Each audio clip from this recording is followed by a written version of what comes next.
के तपाईँको श्रीमान अथवा श्रीमतीले तपाईँलाई अत्यधिक शङ्का गर्नुहुन्छ?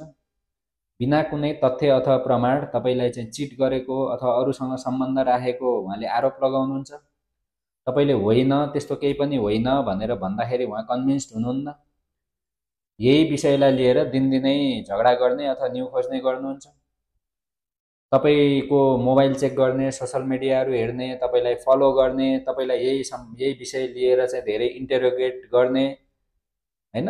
तपाईँलाई चाहिँ कहिलेकाहीँ साँचो भन् भनेर हैन आक्रमण गर्न खोज्ने, कुट्ने, तपाईँलाई अरूसँग बोल्नै नदिने, बाहिर जानै नदिने, यस्ता टाइपका विचारहरू अथवा यस्ता टाइपका व्यवहारहरू उहाँले देखाउनुहुन्छ।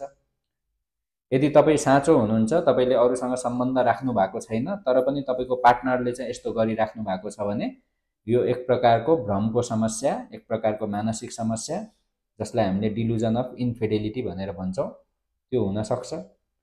त्यसको लागि चाहिँ तपाईँले नजिकमा मनोचिकित्सकलाई भेटेर त्यो हो कि होइन भनेर कुन लेभलमा छ भनेर एकचोटि परामर्श लिन म अनुरोध गर्न चाहन्छु।